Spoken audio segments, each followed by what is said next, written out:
있습니다.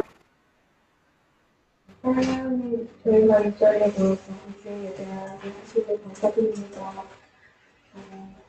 이 세상 그런 것도 많고 힘든 일이 너무 많지만 우리의 힘으로 풀어낼 수 있도록 도와주시고 선생님 말씀 들으며 한 주간 살아가는 힘이 될 수 있도록 도와주세요. 아멘. 감사합니다. 아멘.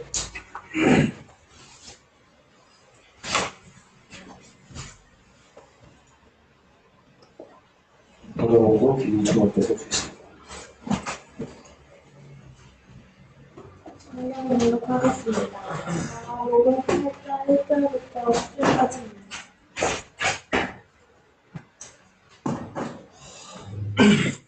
내가 같은 무렵에 또 큰 무리가 있어 먹을 것이 없는지라 예수께서 대답하여 내가 이르시되 내가 무리를 일상에 여기느라 그들이 나와 함께 있은지 이미 사흘이 지났으나 먹을 것이 없도다. 만일 내가 그들을 옮겨 집으로 보내면 그래서 기승하리라. 그 주에는 많이 사는 사람들도 있느니라. 그들이 대답하되 이 방에 어디서 떡을 얻어 이 사람들과 배부르게 할 수 있으리이까. 예수께서 물으시되 너희에게 딱 몇 개가 있느냐 이르되 7이로이시리까 하거늘 예수께서 무리를 명하여 땅에 앉게 하시고 떡 7개를 가지사 축사하시고 떼어 저희들에게 주어 나누어 주게 하시니 제자들이 이들에게 나누어 주더라. 또 작은 생선 2마리가 있는지라 이에 축복하시고 명하사 이것도 나누어 주게 하시니 배불리 먹고 남은 자와 7 거두었으며 사람은요 4,000명이었어요. 예수께서 그들을 흩어보내시고 그 제자들과 함께 되어오니까 결과니가 지방으로 가십니다. 아멘.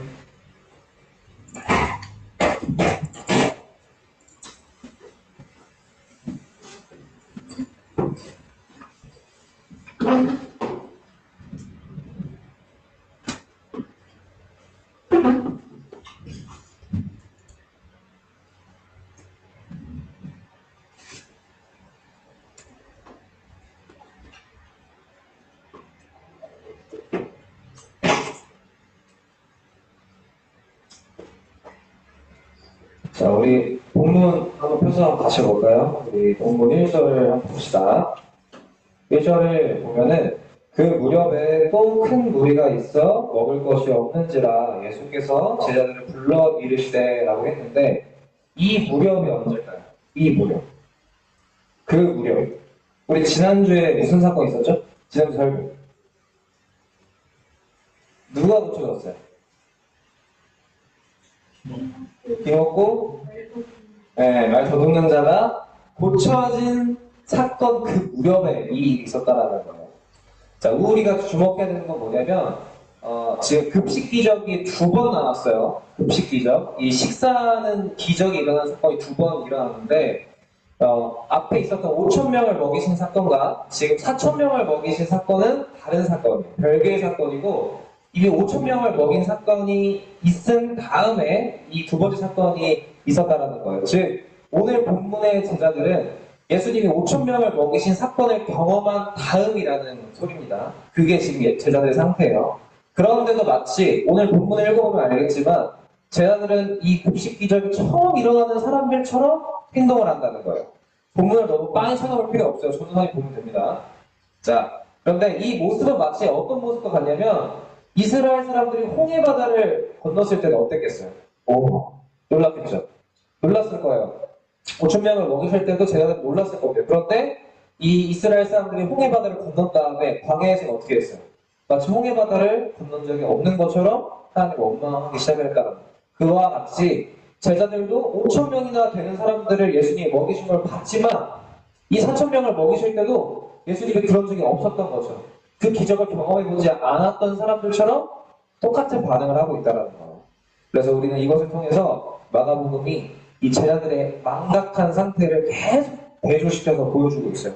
이 제자들이 분명히 예수님과 함께 있으면서 여러 가지 기적들을 봤어요. 그 무렵 귀먹고 어눌한 자가 고쳐졌어요. 그 전에 5,000명이나 먹이셨어요.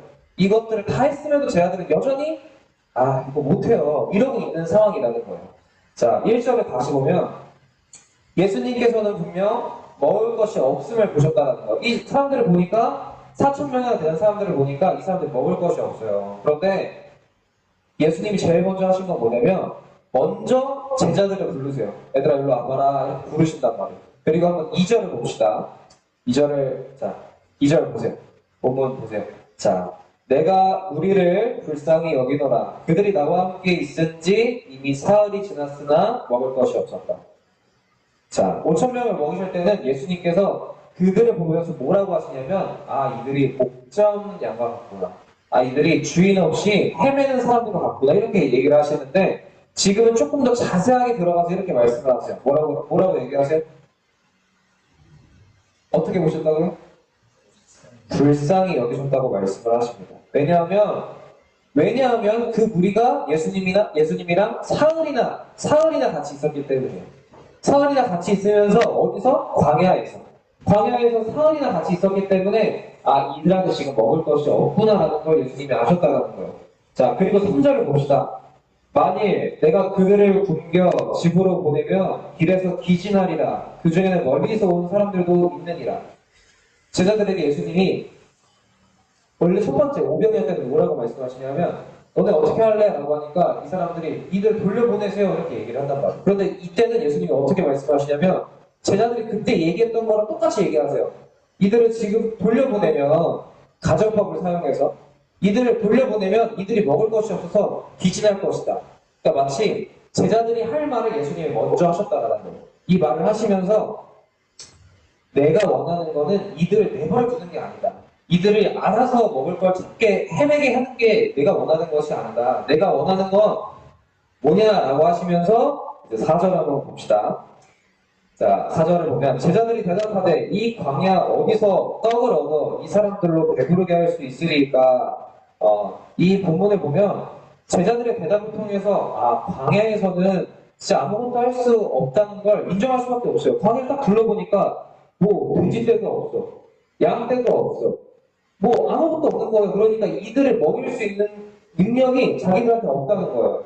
근데 이 말을 하는 것으로 통해서 우리가 다시 한번 뭘 볼 수 있냐면 이들이 지금 여전히 오병이어 때 사건을 기억 못하고 있구나 라는 걸 알 수 있다는 거예요. 왜냐하면 자, 예수님이 정말 5천 명을 먹이신 사건을 기억했고 그리고 그 무렵에 있었던 귀먹고 어눌한 자를 고치셨다는 걸 봤으면 정말 예수님을 믿었으면 이 사람들이 이렇게 얘기 안 했겠죠. 예수님 먹여주세요 이렇게 얘기했겠죠. 예수님이 해결해주세요 라고 했겠지. 근데도 뭐라고 얘기해요?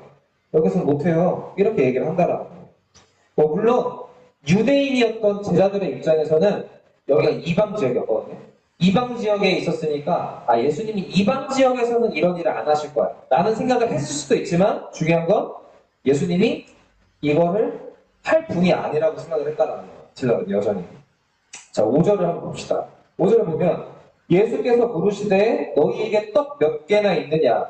이르되 일곱이로소이다 하거늘 예수님께서 그 제자들이 하는 말을 듣고 뭐라고 안 하시고 바로 뭐라고 하시냐면 그래서 그럼 빵은 몇 개나 있니? 이렇게 물어봐 주세요.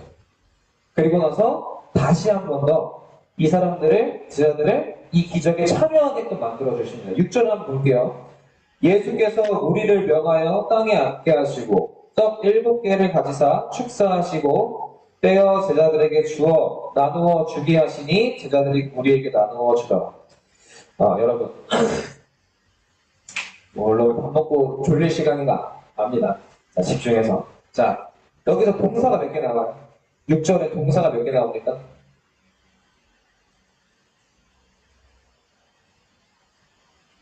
자, 떡 7개를 가지사부터 여기서도 동사가 몇 개 나와요?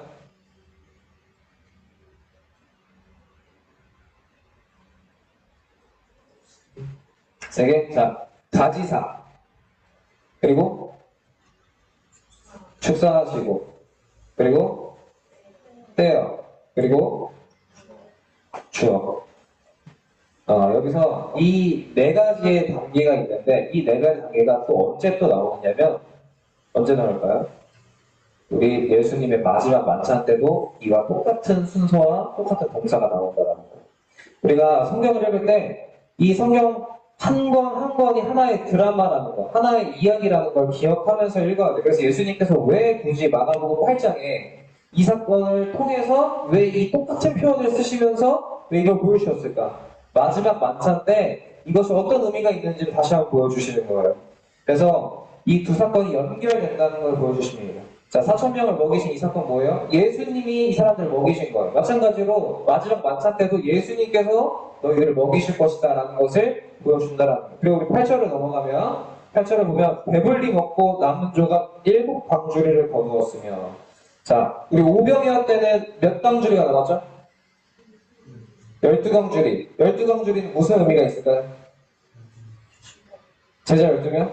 자, 아까 오병이어는 유대인들을 대상으로 하는 기적이었어요. 유대인들은 무슨 민족이에요? 이스라엘 족속이란 말이야. 이스라엘 몇 지파가 있었어요? 12족속이 있었어요. 그래서 12광주리. 그런데 이 칠병이어는 누구를 대상으로?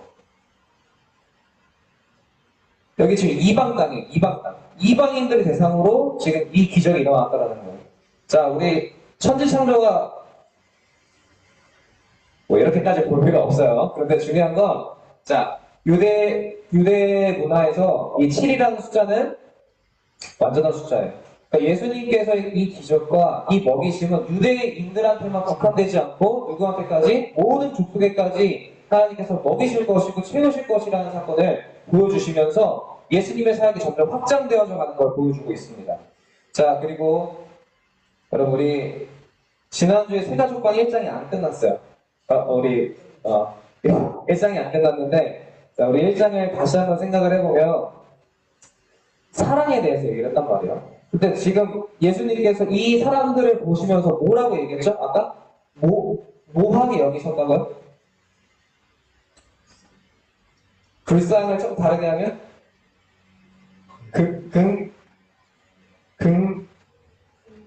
긍휼. 하나님이, 예수님이 지금 이 사람들을 보고 긍휼하게 여기셨다. 이 긍휼이라는 말이 뭐냐면 사랑한다라는 거예요. 하나님이 이들을 사랑하시는데 이들의 상태가 불쌍하다는 거예요. 불쌍히 여기시는데 그 마음의 기본이 업신여기는 마음이 아니라 사랑하는 마음, 이들을 긍휼히 여기셨습니다. 자, 성부와 성자와 성령은 서로 사랑하는 관계를 맺고 있다고 했어요. 그리고 자, 성부도 영원하신 분, 이 사랑이 나오는 분도 영원하신 분, 사랑을 받는 분도 영원하신 분, 성부와 성자를 계속 하나가 되게 유지하시는 분도 성령도 영원하신 분. 그래서 하나님의 사랑은 영원하고 그 사랑은 대상이 달라지지 않고 방식이 달라지지 않기 때문에 불변하다라는 거예요. 그래서 하나님은 언제나 사랑이신데 이 본질적으로 하나님이 사랑이신데 그러면 그 하나님이 인간을 보시면서 어떤 눈으로 보시겠어요? 하나님 그냥 사랑 그 자체예요. 하나님은 사랑 그 자체이기 때문에 뭔가를 볼 때 어떤 마음으로 보시겠어요? 기본적으로. 여러분, 본질적으로 사랑이면 사랑의 눈으로 볼 수밖에 없어요. 그 대상. 그래서 하나님께서는 인간을 사랑의 눈으로 보고 계신다라고. 그런데 이들의 상태가 어때요? 하나님과 서로 사랑하는 관계가 아니라는 거예요.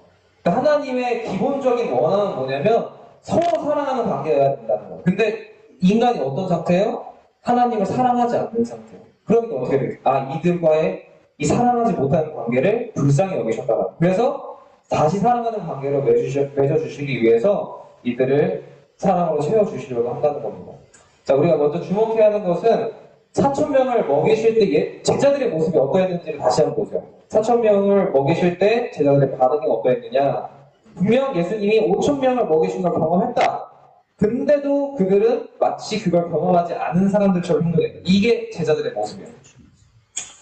자, 여전히 예수님이 어떤 분이신지 모른다는 반증 아니겠어요? 예수님은 충분히 이 사람들을 먹이실 수 있는 능력이 있다는 걸 이들은 경험했어요. 그런데도 주님은 그러실 분이 아니에요. 그러니까 주님의 능력도 의심한 거고 주님의 사랑도 의심했다는 거예요, 지금. 자, 하지만 그것보다 자, 제자들은 제껴놓고 이것보다 더 중요한 게 있어요. 그게 뭐냐면 사랑의 주님은 우리를 사랑하신다는 거예요. 자, 그래서 하나님이 우리를 향한 생각은 언제나 사랑이시고 선한 것이기 때문에 항상 우리한테 뭘 어떻게 해주실까 우리와 사랑의 관계를 다시 맺기 위해서 하나님은 항상 그러한 노력들을 하고 계신다는 거예요. 그러면 여러분 하나님이 본질적으로 사랑이시고 이분은 항상 우리를 죄인이거나 혹은 안타깝게나 혹은 못마땅하게 여기는 게 아니라 이들을 불쌍히 여기시고 이들을 다시 사랑하고 싶어 하시는 하나님이심을 믿는다면 그럼 하나님은 이들을 보시면서 뭘 하고 싶으실까? 예배를 드리러 온 이 7명의 사람들이 도대체 어떤 마음으로 하나님 앞에 앉아 있게 하시고 싶으실까? 한번 생각해 보세요. 여러분 지금 4,000명을 먹이신 현장이에요. 여러분이 그 4,000명이에요. 여러분이 무슨 마음으로 앉아 있는지 하나님이 모르시겠어요?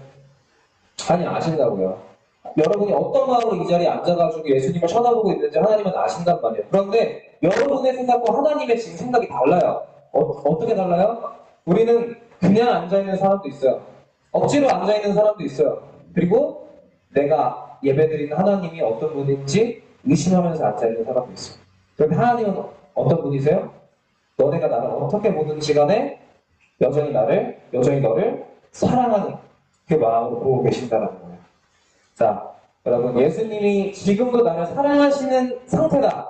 예수님이 지금도 나를 사랑하시는 마음이다라는 것을 믿는다면 우리는 어떻게 기도할 수 있냐면 예수님의 그 사랑의 성품을 기대하면서 이렇게 기도할 수 있다는 거예요. 주님, 저들을 불쌍히 여기시잖아요. 저들을 좀 도와주세요. 예수님은 그러신 분이시잖아요. 예수님 좀 채워주세요.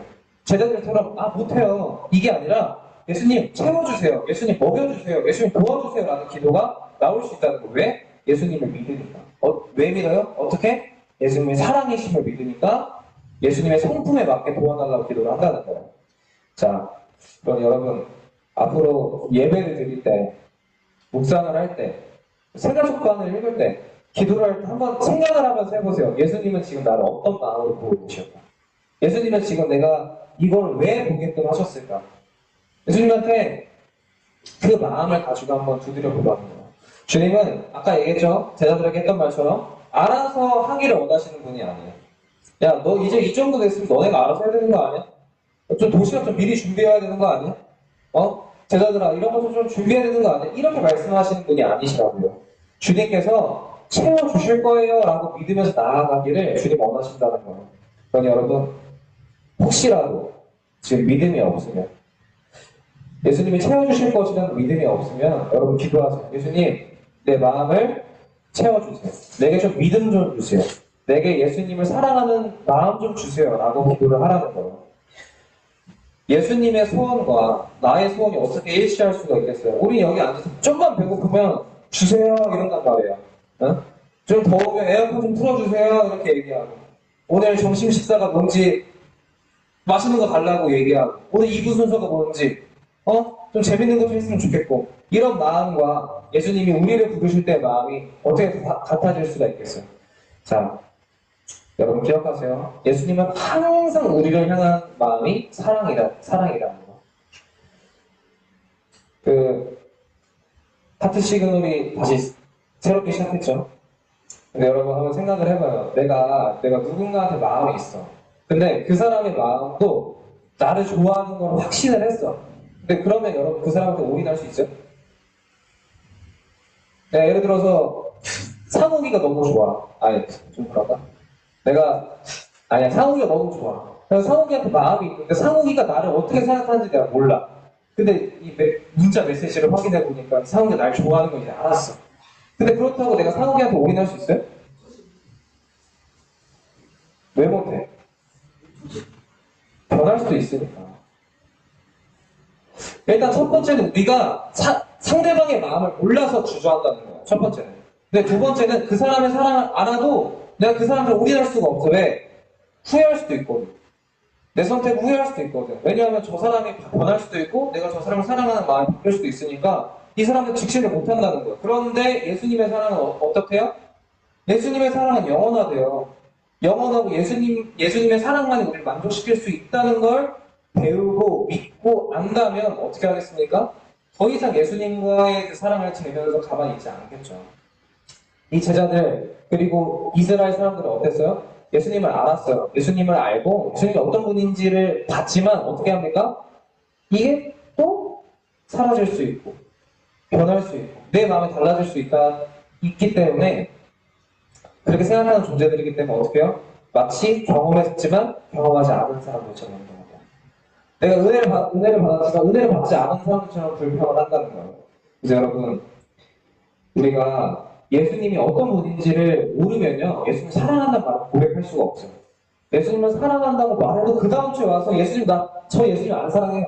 저 교회 나오기 싫어요. 이렇게 말하는 게 우리들 모습이라고요. 그런데 우리가 진짜 예수님을 사랑한다는 고백이 달라지려면 어떻게 되냐면 예수님이 나를 얼마나 사랑하시는지를 알면 된다는 거예요. 예수님의 사랑은 구약 때부터 신약까지 변함이 없으신 분이시네. 창세 때부터 진리까지 달라진 게 없으신 분이시네. 이 사랑은 영원한 사랑이구나. 라는 게 믿어져야만 어떻게 해요? 나도 예수님을 사랑하고 싶어요. 라는 고백을 할 수 있게 된다는 거예요. 그러니 여러분, 사랑의 예수님을 알고 나를 향한 그분의 사랑을 믿을 때 우리는 비로소 예수님한테 이렇게 고백할 수 있어요. 예수님을 사랑하고 싶어요. 예수님과 가까워지고 싶어요. 이렇게 고백을 할 수 있다는 겁니다. 그때 예수님은 항상 여러분을 선택하죠. 그때 우리가 예수님을 선택하면 예수님께서 우리를 불러주신 그 사랑을 경험할 수 있게 된다는 거예요. 자, 그러니 여러분, 우리 이 시간 사랑의 주님께 나도 예수님을 좀 사랑하는 믿음 좀 달라고 좀 기도해 보세요. 여러분이 막 이거 해주세요, 저거 해주세요 한다고 예수님이 또 거절하시는 분이십니까? 그렇지 않아요. 배고파서 밥 달라고 하면 밥 주시는 분이시고, 친구 달라고 하면 친구도 보내주시는 분이에요. 능력 달라고 하면 능력도 주시는 분이에요. 그럼 하물며 예수님이 사랑하는 그 사람이 제가 예수님 사랑하고 싶어요. 예수님과 서로 사랑하는 관계가 되고 싶어요. 라고 얘기를 하면 예수님 그 기도를 안 들어주시겠습니까? 여러분, 예수님의 성품을 기대하면서 나를 사랑하시는 예수님께 나도 좀 예수님을 사랑하는 마음을 갖게 해달라고 그런 마음을 가지고 함께 기도했으면 좋겠습니다. 그리고 내가 기도할 때 예수님께서 그 기도를 들어주시고 응답하신다는 사실을 기억하시고 날마다 예수님께 나아갈 수 있는 믿음을 달라고 이 시간 함께 기도하도록 하겠습니다. 같이 기도하겠습니다. 하나님, 주님 감사합니다. 우리가 마치 제자들처럼 오병이어를 경험했음에도 불구하고 마치 예수님을 경험해보지 않은 사람처럼 행동할 때가 너무 많이 있는 것 같습니다. 내가 홍해 바다를 건넜음에도 내가 요단강을 건넜음에도 불구하고 마치 하나님을 모르는 사람들처럼 행동하고 있는 것 같습니다. 주님, 내가 주님의 사랑을 알아요. 주님이 나를 사랑하시는 거 내가 느꼈어요. 그런데도 여전히 나는 예수님의 사랑을 거부하고 예수님의 사랑을 의심하고 예수님을 향한 나의 마음을 그냥 가만히 두고 있을 때가 너무 많이 있는 것 같습니다. 주님, 이제 내가 더 이상 예수님의 사랑을 의심하면서 가만히 있는 사람이 되지 않기를 원합니다. 예수님의 사랑을 망각하는 그런 존재가 되지 않기를 원합니다. 하나님, 내 눈을 열어주시고 내 귀를 열어주시고 내 입을 열어주셔서 부디 예수님의 사랑이 느껴지는 사람이 될 수 있도록 아버지 도와주세요. 성경을 쭉 읽다 보니까 예수님이 나를 얼마나 사랑하시는 분인지, 예수님이 나를 위해서 얼마나 많은 일들을 행하시는 분이신지를 봤습니다. 그럼에도 불구하고 내가 이것이 느껴지지 않기 때문에 하나님을 사랑한다 고백하지 못하였습니다. 그러니 이 시간 주님께 기도합니다. 주님, 내가 이제 이 사랑을 좀 믿게 도와주세요. 내가 이 사랑을 좀 느낄 수 있게끔 도와주세요. 하나님을 사랑하는 자녀가 될 수 있도록 주님 도와주시고 내 안에 하나님을 향한 그 불신을 주님 없애주시기를 원합니다. 주님께서 우리 청년들의 마음 가운데 하나님을 향한 마음을 허락해 주실 줄 믿습니다. 주님 한 날까지 함께하여 주시옵소서. 하나님 감사합니다. 아버지, 우리가 성경을 몰랐다면 우리가 하나님을 어떻게 대하고 있는지 아마 몰랐을 것입니다. 사랑을 받았으나 사랑을 받지 않은 자처럼 행동하고 있는 우리의 모습을 성경을 통해서 발견하지 않았으면 절대 몰랐을 것입니다. 아버지, 우리가 성경을 통해서 또 설교를 통해서 예배를 통해서 우리가 하나님의 은혜를 잊고 살고 있음을 회개하고 이제 그 사랑에 반응하면서 주님과 서로 사랑하는 관계가 될 수 있도록 믿음을 주시고 사랑을 더하여 주시기를 원합니다. 한 주간 우리 청년들의 말씀과 기도 가운데 살아갈 때 주님의 사랑이 믿어지고 예수님이 어떤 분이신지를 더 깊이 알아갈 수 있도록 성경을 가까이 하게 해주시고 기도를 하는 가운데 주님의 사랑이 느껴질 수 있도록 은혜를 더하여 주옵소서. 감사드리며 예수님의 이름으로 기도드렸습니다. 아멘.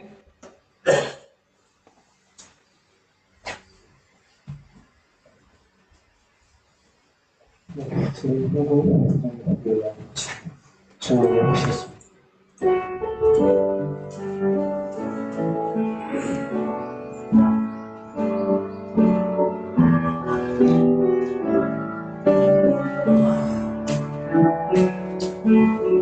무엇과도 주님을 바꾸지 않으니 다른 어떤 은혜 구하지 않으니 오직 주님만이 내 삶의 도움이시니 주의 얼굴 보기 원합니다. 주님 사랑해요.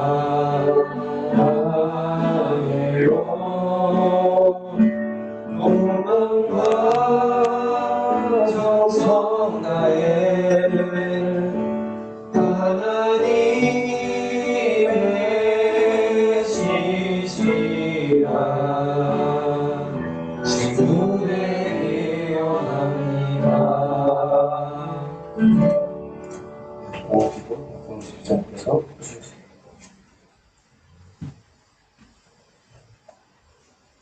사랑의 하나님 감사합니다. 우리를 사랑하셔서 이렇게 예배드릴 수 있게 하셔서 감사합니다. 우리 전도사님 통해서 우리 하나님의 본질적으로 사랑이신 것을 배웠습니다. 우리를 불쌍히 여겨주시고 우리를 부족한 것들을 채워주시고 우리를 주님의 자녀로 제자로 사는데 부족함 없도록 함께하여 주시옵소서. 하나님께 헌금 드립니다. 헌금뿐이 아니라 우리 삶 전체가 하나님께 드려지고 이 예배와 찬양이 하나님께 드려줄 수 있도록 함께하여 주시옵소서.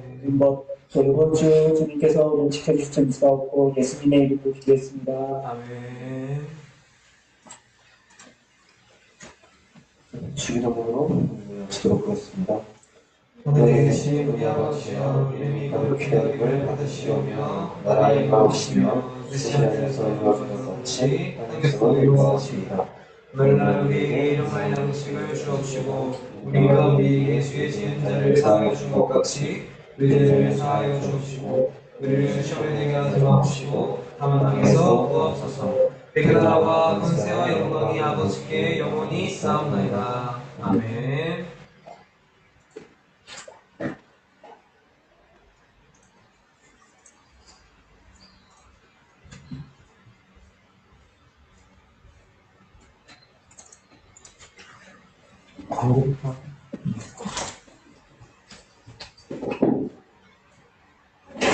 인사하겠습니다. 예, 한부 예배에 오신 여러분, 주님의 이름으로 환영합니다. 2023년 표어를 같이 외쳐보도록 하겠습니다. 시작. 너는 내 사랑하는 자녀라. 내가 너를 기뻐하노라. 인상은 예배 전에 미리 준비해주세요. 이제 다음 주부터 영어 예배 시작이니까 이런 시간이 선생님을 올리네요. 와. 한국 기독모임 이번 주 인도자는 김수현 전도사님입니다. 이번 순서는 회가독방 1장 머리가 가고 확인 생긴 후면에